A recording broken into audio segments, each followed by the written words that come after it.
Nous célébrons aujourd'hui le 6e dimanche ordinaire. Dimanche dernier, Jésus nous demandait d'être le sel de la terre et la lumière du monde. Nous étions rendus responsables de l'humanité tout entière. Ce 6e dimanche est dominé par la thématique de la liberté.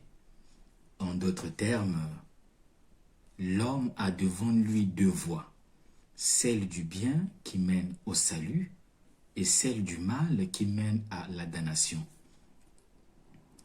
L'auteur de la première lecture nous introduit dans cette thématique.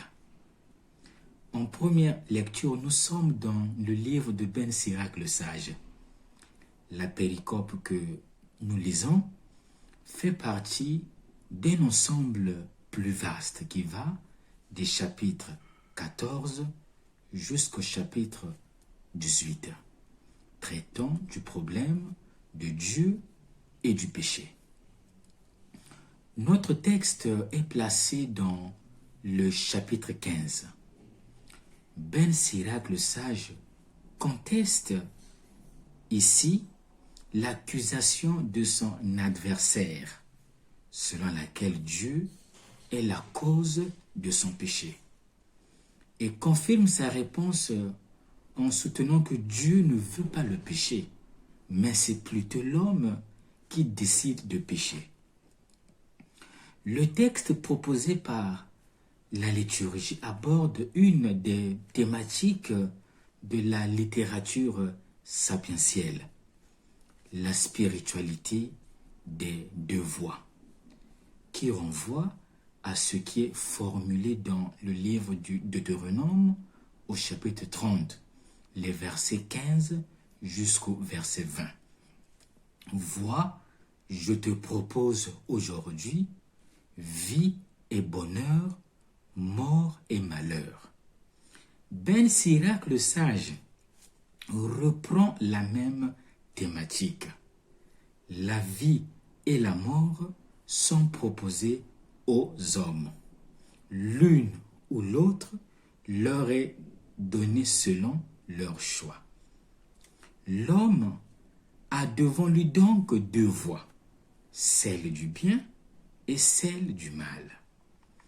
La réflexion de Ben Sirac le Sage sur la liberté humaine est une invitation à faire des choix plus précis entre le bien et le mal dans nos vies. C'est une invitation à rechercher au final la vraie sagesse, comme nous le rappelle l'apôtre Paul en deuxième lecture. La deuxième lecture nous offre une réflexion articulée sur la sagesse. Paul nous invite à faire une distinction entre les deux niveaux de sagesse, la sagesse divine et la sagesse humaine. Posons-nous alors la question, vers quelle sagesse sommes-nous portés? Nous sommes invités à opter pour la sagesse divine, car elle est le canal de la manifestation de Dieu. L'accepter ou l'accueillir nous aiderait à penser de façon diverse les causes. Notre vie doit être modelée sur Jésus, la loi parfaite de Dieu. Quelle loi suivons-nous dans notre vie? La loi des hommes ou la loi divine? Cette interrogation nous introduit dans l'Évangile. Dans l'Évangile, nous sommes toujours dans le chapitre 5 de Matthieu. Au 4e dimanche, nous entamions la lecture du chapitre 5 de Matthieu avec les béatitudes.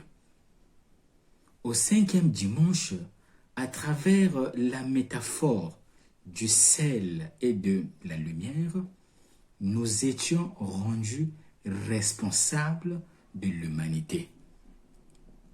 Le passage de l'évangile d'aujourd'hui constitue le corps du sermon de la montagne. Il est trop long pour être expliqué dans tous les détails. Jésus introduit son discours par l'expression « ne pensez pas que ». Ne pensez pas que je suis venu abolir la loi ou les prophètes. Ce verset 17 contient en condensé les versets qui suivent et peut-être finalement tout l'évangile. Le verbe abolir, il est très fort, du grec katalio. Il peut être traduit par démolir ou par détruire. Jésus n'est pas venu pour accomplir une action négative, non. Le terme grec katalio n'est pas habituellement appliqué pour parler d'un code juridique, d'un code de préceptes, mais pour parler d'une maison, d'un bâtiment qui est démoli. Jésus présente son action au milieu des hommes de manière positive, non pas pour démolir la loi ou les prophètes, mais pour accomplir. Qu'est-ce que cela veut dire? Cela signifie qu'il est venu donner à la Torah son sens plénier. Ce que Jésus recuse, ce n'est pas la loi elle-même, mais les commentaires qui en affaiblissent ou dénaturent la portée. Les exemples du meurtre, de l'adultère et du parjure précisent ce que Jésus entend par l'expression accomplir la loi.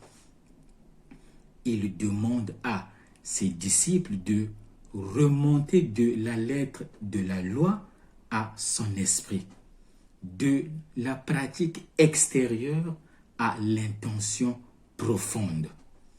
Cette vigueur originelle de la loi, la première lecture appelle les croyants à la redécouvrir en choisissant entre la vie et la mort, en choisissant entre le feu et l'eau. Nous sommes mis devant le mystère du choix, devant le mystère de la liberté. Il y a un combat qui se joue au fond de notre conscience, c'est-à-dire choisir le bien ou le mal. Et le pape François l'exprime en ces termes. Le parcours de la vie comporte nécessairement un choix entre deux chemins, entre fidélité et infidélité, entre bien et mal. On ne peut pas osciller entre l'un et l'autre car ils se meuvent selon deux logiques différentes et opposées. Il est important de décider quelle direction prendre. Malheureusement, très souvent, nous choisissons le mal parce que nous nous trompons de cible. Quels sont les principes qui président à nos choix? Que choisissons-nous dans le cours de notre vie? La loi divine ou la loi des hommes? Quel est l'enseignement à retenir? Faut-il parler d'abrogation, de dépassement ou d'accomplissement de la loi? La loi et les prophètes constituent un binôme inséparable. Jésus n'abolit pas la loi, mais l'accomplit. c'est-à-dire sa mission a pour but non pas le renversement de ce qui a été déjà révélé, mais la promulgation définitive de la volonté de Dieu. Jésus dépasse la loi, c'est-à-dire que la nouvelle justice ne sera plus mesurée en termes quantitatifs par rapport à l'observation extérieure des préceptes, mais elle sera mesurée en vertu de l'adhésion du cœur aux exigences du royaume. Posons-nous alors la question, qu'est-ce que le Seigneur a apporté de nouveau en venant dans le monde? D'après saint Irénée de Lyon, la venue du Christ a apporté deux nouveautés, la justice et la paix. Les deux nouveautés sont englobées en une seule nouveauté. Il s'est fait sacrement de la réconciliation. À quoi nous convie ce dimanche? Ce dimanche comporte une double invitation. La première invitation, il s'agit de retrouver le plan d'origine du Créateur qui veut que les hommes vivent dans la communion. La deuxième invitation, il s'agit de renoncer à tout ce qui nous pousse à pécher. Il s'agit de dépasser la conception de la justice légaliste pour entrer dans le royaume des cieux. Que nous reste-t-il à faire? Il ne nous reste plus qu'à conjuguer aujourd'hui le verbe choisir. Nous sommes invités à choisir entre la loi ancienne et la loi nouvelle. Bon dimanche à tous et que Dieu vous bénisse.